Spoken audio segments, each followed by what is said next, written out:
Coucou, j'espère que vous allez bien. Nous sommes jeudi 12 octobre. Il est 8h30 du matin. Je suis toute seule. Mes enfants sont au collège. Donc du coup, j'ai décidé de faire un petit peu de rangement. Alors le rangement, vous allez voir ce que c'est. En fait, ça fait plusieurs jours que je me demande si je ne devrais pas rentrer mes plantes qui sont à l'extérieur parce que les nuits commencent à être fraîches. On a eu, je crois, pas loin de 14 cette nuit, donc c'est pas hyper frais. Mais on est quand même tombé à 9 une fois, c'était il y a une semaine, quelque chose comme ça. Et depuis, il refait doux. Mais j'ai regardé la météo hier soir, il nous reste apparemment que 2 jours de beau temps. Donc j'ai décidé de rentrer mes plantes aujourd'hui pour qu'elles ne prennent pas froid, pour qu'elles ne crèvent pas en fait. Parce que ce sont pour la plupart des plantes tropicales que j'ai sous ma pergola. Et ce sont des plantes qui n'aiment pas les températures fraîches la nuit. Alors quand je vous dis température fraîche, je vous parle de 12 degrés, 10 degrés. Alors pour le moment ça va, tout va bien, même à 8 elles ont résisté parce qu'elles sont à l'abri. Mais je ne vais pas prendre de risque, je sais qu'il va pas geler. Je sais que voilà, il va continuer à faire doux. On va perdre 10 degrés, mais il va continuer à faire doux la nuit. Donc bon, mais je vais quand même pas prendre de risque parce qu'elles vont être à l'humidité. Il devrait pleuvoir là pendant une bonne semaine. J'ai regardé, j'espère qu'on va avoir de la pluie. Le temps va donc se rafraîchir même la journée et devenir très automnal. Et du coup, sous la pergola, elle manque un petit peu de lumière. Du coup, les rentrer et les mettre derrière un voilage face à la grande baie vitrée, ça va pas trop les changer. Juste, elles ne risqueront pas d'avoir froid en fait, quoi. Donc j'ai pas mal de boulot, je dois tout rentrer, classer, couper les mauvaises feuilles, les feuilles jaunes, les feuilles un petit peu sèches, un petit peu d'arrosage, refaire de la place ici, parce que moi je m'étais un petit peu étalée, étant donné que j'avais sorti la moitié de ma collection, je m'étais un petit peu étalée. Donc je vais faire du rangement à l'intérieur, à l'extérieur. Je vais devoir aussi regarder où mettre mes succulentes, mais ça elles tiennent un petit peu plus facilement si elles sont hors gelées, donc pour le moment je vais les laisser dehors. Et puis je vais regarder au cas par cas, parce que les cactus de Noël ce n'est pas pareil, vous voyez. Donc les cactus de Noël, je pense que je vais les rentrer. Je vais pas les laisser dehors. Mais les autres cactus par contre, je vais les laisser dehors. Et je vais laisser également mes aloés dehors, je pense. Donc je vais calculer tout ça, regarder un petit peu sur internet au niveau de la température ce qu'elles aiment.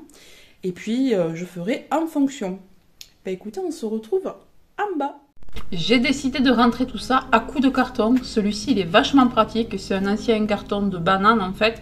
Vous avez les poignées sur les côtés et il est très costaud. Donc, c'est parfait. Là, je vous montre un petit peu les plantes que j'ai à l'extérieur, qui ne vont pas forcément rentrer, hein, d'ailleurs. Alors, dans ce petit coin à l'abri, nous avons donc les cactus de Noël. Vous en voyez 4 là. Ensuite, on a quelques succulentes. Alors ça ne va pas bouger. Ça va rester à l'abri ici. Ce sera probablement couvert ou alors dans une serre ensuite. Hein. Là, vous avez mes pothos, un Rhaphidophora tetrasperma et je ne sais plus comment s'appelle cette misère. Comme vous pouvez le constater, ce Rhaphidophora tetrasperma, il a bien profité de l'extérieur. Ici, on a donc le bégonia, on a l'albuca. Là, je vous montre que l'albuca en fait a dépassé à travers les barreaux. Il est passé à travers. Donc c'est plutôt une bonne nouvelle, hein, ça veut dire qu'il aime ce coin. Pauvre Monstera d'Ansoni qui s'est pris le soleil en pleine tronche. Ici on a un joli bégonia, il a chaud. Pourtant il a été arrosé mais il a chaud. Donc il va rentrer. Ici on a une autre misère qui est trop belle. Le cactus zigzag. Une autre misère, la chaîne de cœur. En dessous on a des érables, de la citronnelle, des hortensias. Bon tout ça ça va pas rentrer, hein. Allez hop, c'est le moment de commencer. Je vais tout mettre dans les cartons. Je vérifie qu'il n'y ait pas de nuisibles, pas d'escargots, tout ça quoi. Avant de rentrer la plupart de mes plantes, j'ai vraiment pas envie d'apporter des nuisibles à ma collection. Hein. Franchement, je serais dégoûtée si ça arrivait. Je ne sais pas si vous pouvez le voir, mais regardez un petit peu le chèvrefeuille, la tête qu'il a. Le chèvrefeuille qui est juste à côté de moi là. Il a tellement chaud, pourtant on est en automne. Hein. Je l'ai arrosé il y a 2 jours. Regardez la tête qu'il tire. C'est abusé la chaleur que nous avons.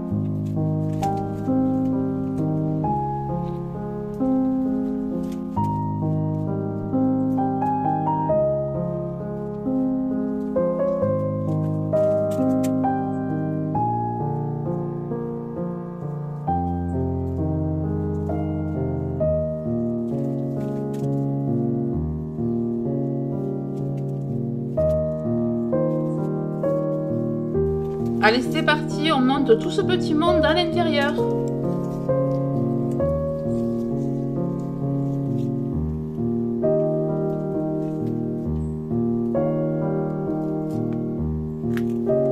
Allez, les voilà. Bon, mais reste plus qu'à les sortir du carton parce que ce carton est vachement pratique. Il a des poignées sur les côtés. Et comme c'est assez lourd avec les cache-pots, je peux les transporter facilement. Donc, je vais enlever ça du carton, redescendre et refaire une autre fournée. Celui-ci, là, c'était un potos golden. Franchement, regardez comme il est devenu beau. Alors, il est plus golden, là. Il est limite manjoula. Il est magnifique. Je n'avais pas de manjoula. Mais je crois que l'emplacement où il était lui a très bien plu. Il a pris de très belles couleurs. Il est plus blanc que jaune, finalement. Il est magnifique. Je le préfère comme ça. Vraiment, il est canon.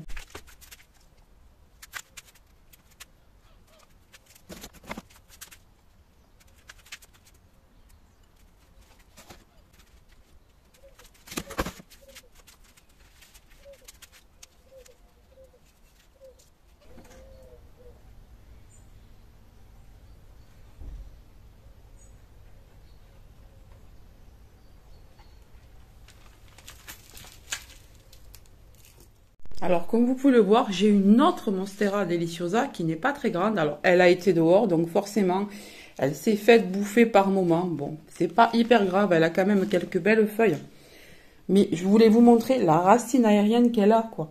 Pour sa petite taille, elle a déjà une méga racine aérienne, des petites qui commencent à sortir. Vous voyez, je pense que le fait de l'avoir mis dehors, elle va aller plus vite que celle-ci. Celle-ci, elle est toujours restée dedans. Alors, elle a de belles racines aériennes, c'est vrai. Hein. Partout, elle en a. Mais quand elle faisait cette taille, elle n'en avait pas. Très peu, très petite. Hein. Et là, je trouve que vraiment, de l'avoir mise à l'extérieur, ça lui a fait du bien. D'ailleurs, elle est sur le point de me sortir une autre feuille ici. Voilà. Donc, j'espère qu'elle va être sympa, cette petite feuille. Alors là, vous voyez, vous avez des endroits où vous n'avez pas de feuilles. Hein, parce que j'ai dû couper tellement ça s'est fait bouffer. Alors moi, quand je coupe une feuille de Monstera Deliciosa, je la coupe en haut parce qu'il peut toujours sortir une nouvelle feuille en bas. Voilà.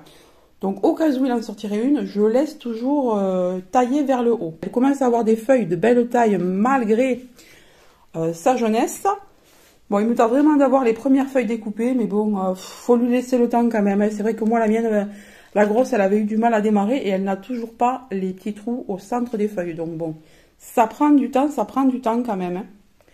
Mais je suis ravie. Quand je vois qu'on a une feuille là, trop contente. Alors, mes 4 cactus de Noël. Alors, comme vous pouvez le voir, ils sont tous bien fripés. Hein. Il manque d'eau, c'est intentionnel. Hein. D'une façon, c'est intentionnel, de l'autre, non. Bon, là, il s'est fait bouffer, donc je vais couper ça. C'est très moche. Vous voyez, ils sont tous un petit peu ridés. Alors ça, en fait, c'est un petit peu intentionnel parce qu'on dit toujours qu'il faut leur laisser avoir soif pour qu'ils puissent ensuite avoir une belle floraison. Et quand la floraison est là, quand vous avez les boutons au bout, enfin moi je fais comme ça. J'ai entendu dire ça et je fais toujours ça. Et à chaque fois ils fleurissent. Quand on a les boutons qui arrivent au bout, bah, vous pouvez ensuite recommencer à arroser. Voilà. Mais moi je fais ça à chaque fois. C'est vrai que l'année dernière, pareil, je les avais laissés assoiffés pendant un moment. Ensuite, je réarrose, je les laisse s'assoiffer à nouveau, je réarrose, je fais que ça en fait. Et là, je pense que du coup, ben, comme je vais les installer, je vais les arroser. Et après, je n'y toucherai plus. Jusqu'à ce qu'ils faisaient les boutons floraux. Là, ça m'embête parce qu'il y a quand même 2 départs, même si c'est bouffé là, ça m'embête de couper parce qu'on a quand même 2 départs et ça n'a pas l'air mort. Ouais, c'est moche, mais je vais le laisser. Je tournerai le cactus dans l'autre sens. Et, je ferai un petit peu de cache-misère.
Alors lui, je ne comprends pas ce qui s'est passé.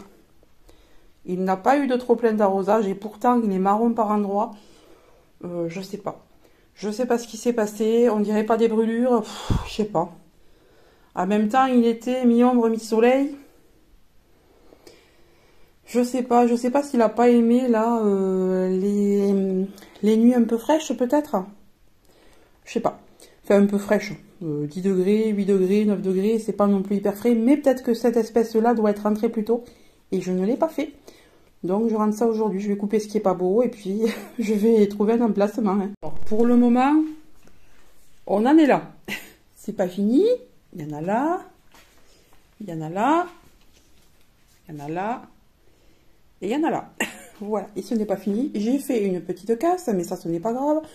C'est juste de la misère, donc ça va bien raciner à nouveau. Je pense que d'ailleurs je remettrai directement dans le pot. Hein. Voilà, on va faire ça. Et puis, ben écoutez, je vais continuer. Je vais chercher tout ce qui reste en bas. Alors voilà les plantes qui étaient sous mon noisetier. Alors là, franchement, le Rhipsalis, il était mais vraiment tout petit.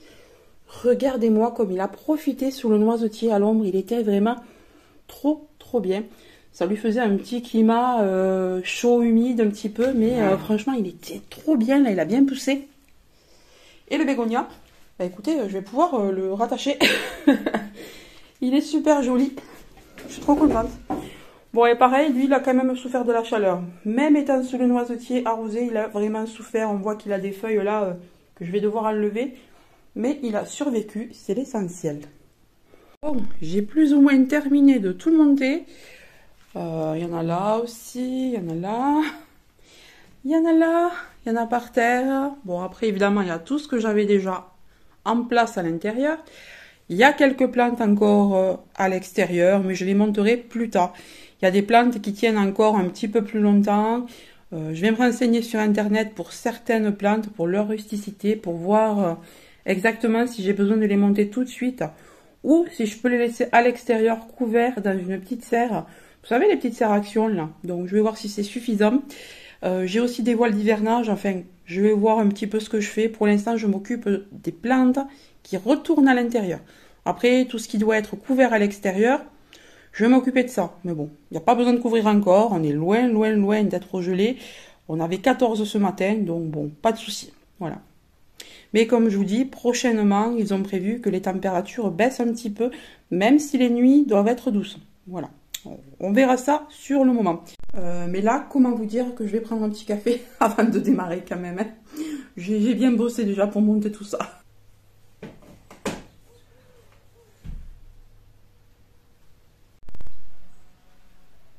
J'ai dû mettre la chaîne de cœur de ce côté, le Rhipsalis sur le meuble parce que c'est le seul endroit où je peux le mettre. Il est tellement lourd que c'est le seul endroit où il peut aller. Petit problème avec l'albuca. Enfin, grand problème plutôt. J'ai dû le mettre ici. J'ai dû enlever le birkin qui était ici parce que cet albuca, en principe, il était là. Sauf que il touche le plafond et il se plie. Donc je ne peux plus le mettre ici. Il a tellement grandi cet été que je vais le mettre là. Alors par contre, c'est pas très beau là parce que voilà, vous voyez, on a une... Du coup, c'est ressorti avec la chaleur, le soleil et tout. L'étiquette est ressortie. Du coup, le birkin, il a atterri ici, tout en bas, mais ce n'est pas définitif. Hein. J'ai encore beaucoup de plantes à placer, donc bon, c'est pas du tout définitif encore. Voilà, ça y est, j'ai terminé, j'y ai passé la matinée, je vais vous montrer tout ce que j'ai fait. Alors, j'ai fait un petit peu de repiquage aussi parce que j'avais des plantes qui s'étaient sectionnées. Donc, ce que j'ai fait, c'est que j'ai remis dans les pots et puis ça reprendra. Je vais retourner la caméra et vous montrer tout ce que j'ai fait. Alors, en sachant que ça reste encore un petit peu provisoire parce que j'ai des attaches à mettre pour pouvoir mettre sur les tringles à rideaux. Moi, j'ai mis à peu près grossièrement, là, mais vous allez voir, c'est pas terminé. Vous verrez ça au fil des vlogs. Alors, on commence par ce côté. Alors, je sais jamais comment me mettre à cause du contre-jour. Alors, bon, là, je n'ai pas ouvert complètement les volets parce qu'il fait déjà très chaud. Il doit faire encore 32 aujourd'hui, 32 demain, et après, ça doit être terminé. Donc, pas trop tôt. Mais je ferme pour pas que la chaleur rentre trop. Donc ici, on a ma grande Monstera Deliciosa. Bon, je dis grande parce que j'en ai une autre, hein, mais à côté de certaines Monstera Deliciosa, il n'est pas très grand celui-ci. Alors, j'ai mis mes cactus de Noël. J'en ai mis 2 ici. 2 alignés ici. Alors, je ne saurais pas vous dire les couleurs. Je sais que j'ai du corail, du blanc, du jaune et du rouge normalement. Voilà. J'en ai 4. Lequel est lequel? Je n'en sais rien. Ensuite, on a le Enjoy ici qui pousse doucement, mais qui pousse. Il pousse haute, donc je le laisse là. Il était là, donc il y reste. On a un Selection Rolayanus qui survit ici. Le pauvre, il n'y a pas grand-chose. Il reste que quelques pois. Ici, sur l'étage en dessous, donc, on a une misère. Je vous avais montré ça il y a quelques temps. Je l'avais bouturée. Ben écoutez, elle a pris. C'est parfait. Elle est bien, là. À côté, on a une Calathea qui survit. Ici, on a les 2 autres cactus de Noël. On a une autre Maranta qui survit. Calathea, pardon, qui survit. Et ici, on a ma grosse misère que j'ai découpée, redécoupée, que j'ai rebouturée. Donc, je l'ai mise ici. C'est bon, elle a pris. C'est celle qu'il y avait ici à l'époque. Hein. Voilà, si vous vous souvenez bien. Ensuite, j'ai donc monté cette misère-là. Je ne voudrais pas la perdre parce que je l'adore et qu'elle a très bien poussé. La voici. Donc, ce que je vais faire, c'est que je pense que je vais couper ici parce qu'elle est plus verte. Là, vous voyez, il y a moins de blanc, moins de variegation et j'aime moins. Donc, je vais la couper pour voir si elle repart comme en haut. Puis comme ça me fera une petite sauvegarde au cas où, même si elle est moins blanche. Une autre misère, alors là, la voilà, celle-ci elle est jolie aussi, donc je l'ai mise ici, j'en avais plein dehors, donc bon, je les ai remontées. Ici, bon, mais ça vous le connaissez, ça y était déjà. Mon grand Rhaphidophora Tetrasperma, qui était là. Alors là, ça y est, ça commence à être un peu la forêt vierge là-dedans. Donc mon autre Monstera Deliciosa, la petite. Ici, on a un petit arbre, je crois que c'est le Pachira, je sais plus, ouais, Pachira. Ici, on a un très joli Synapsus. Il va jusqu'en bas. J'adore. Je pense qu'au bout d'un moment, il faudra le bouturer lui aussi. Bon, je l'avais déjà fait, hein, regardez comment il se porte, son copain, là. Oula, j'ai failli faire tomber un pot. Il est là, et il se porte très bien. Une petite potée. Ensuite... le potos que j'avais gagné à un concours chez Karen Vie de Plante. Il est là. Voilà. J'avais fait d'ailleurs des boutures et je vais vous montrer ce qu'elles sont devenues. Les boutures. Alors regardez. Ça, ce sont des boutures. Attendez, avec le jour c'est mieux. Ce sont des boutures de celui-ci. Sauf que celui-là, il était dehors tout l'été et qu'il est devenu plus blanc que jaune ou vert. Donc, j'adore. Ça me fait du coup plusieurs déclinaisons de ce Golden Potos. Alors, attendez, je le remets à sa place. J'adore. Je le laisse donc bien au jour. On a d'autres misères en dessous. Je ne sais plus exactement comment elles s'appellent. Moi, vous savez les noms. On a un Syngonium, le pauvre, qui commence à tirer la tronche. On a le petit bibou là. Ici, on a ce fameux Rhipsalis qui était accroché à mon noisetier. Donc, il était sous les branches, il était bien. Il a bien grandi parce qu'il n'était pas du tout comme ça. Il a poussé de ouf. Ici, une autre Tradescantia. Alors, le nom, je ne m'en souviens plus. Ici, on a la chaîne de cœur qui est en fleur. Ça, c'est une fleur. Voilà. Et on en a plusieurs. Elle a également des codex. Alors, elle a soif malgré que je l'ai arrosée. Hein. Elle a soif, donc bon. Je l'ai réarrosée ce matin. Si ça ne va pas mieux, ben, je réarroserai demain. Elle a eu un coup de chaud à l'extérieur. Pareil, elle était à l'ombre, mais elle avait très chaud. Franchement, imaginez-vous, ça fait des mois qu'on est à plus de 30 degrés et que les plantes souffrent. Alors, de ce côté, ça devient un peu critique, on va dire. On a ici un Chlorophytum. Donc, lui, il a toujours été là. Le Philodendron Brésil qui a pratiquement toujours été là. L'Albuca, alors l'Albuca il touche presque en haut, je vous en ai déjà parlé tout à l'heure. Derrière on a, comment ça s'appelle déjà, l'Alblan Poiseau, là je me rappelle plus de son nom, elle est là. Encore une misère, il y en a partout, je vous dis il y en a partout. Derrière, des boutures de misère. Une très jolie Maranta qui se porte bien. Elle a trouvé son coin. Ça y est, elle est bien, elle est belle, elle sèche plus les feuilles là, elle est bien comme tout. Ici, le Peperomia Raindrop, qui est très joli aussi. Une Maranta, je crois que c'est la Fascinator, qui est ici. On a également une autre Tradescantia. Bon, les noms, hein, je vous les dis pas parce que je ne m'en souviens plus. Ici, on a une Calathea. Alors, c'est une des seules qui arrive vraiment à survivre sans avoir trop de problèmes. Dès qu'elle a soif, elle me le dit. Hop, j'y mets un petit coup d'eau et c'est reparti. Les autres, c'est pas du tout pareil. Les autres, si tu oublies un coup d'arrosé, c'est mort. Hein. Le Birkin, il est passé ici, du coup. Là, comme je vous dis, on a une autre Calathea, la pauvre, dans un sale état. Ici, nous avons les deux bégonias. Alors, nous avons le bégonia mère ici, qui est très haut. Va falloir que je lui coupe la tête. Voilà, donc il est en fleur depuis des mois. Celui-ci, pareil, en fleur depuis des mois. Ça, c'est des boutures que j'ai faites de celui-ci. Voilà, donc franchement, ça me fait des petits arbres là, des petits arbustes. Moi, je suis bien contente, je trouve ça très joli. Ensuite, nous avons la fleur de lune là. Et nous avons le ZZ ici. Voilà, on le voit plus trop, mais il est là. Là, c'est le coin de quelques petites suspensions.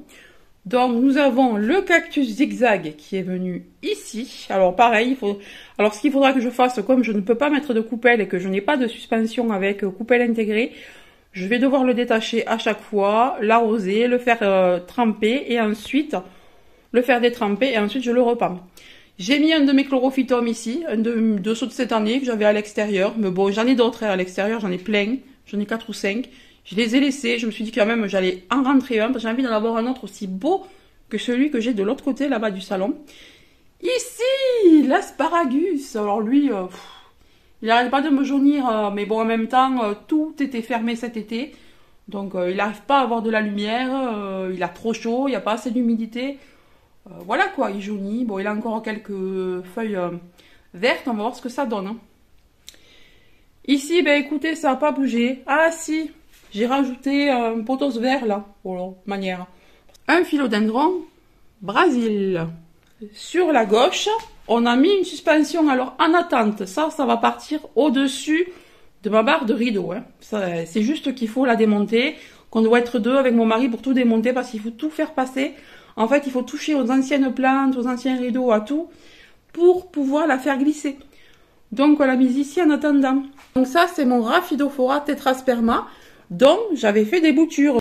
Donc ça, en fait, ce sont des boutures de celui que je vous ai montré tout à l'heure. Vous savez, celui qui fait presque 2 mètres. Bah ça, ce sont ses bébés. Voilà, c'est son bébé. Et les feuilles, franchement, waouh, j'aime beaucoup la taille. L'avoir mis à l'extérieur, ça a vraiment été bénéfique. Alors là, comme vous pouvez le voir, j'ai une tranche qui s'est faite bouffer par les escargots. J'ai dû retirer des escargots que j'avais dans mes plantes avant de les rentrer parce que sinon je me serais fait tout bouffer. Et voilà, ben je pense que je vous ai à peu près tout montré. J'ai peut-être oublié quelques trucs, mais voilà. Les nouveautés, c'est ça en fait.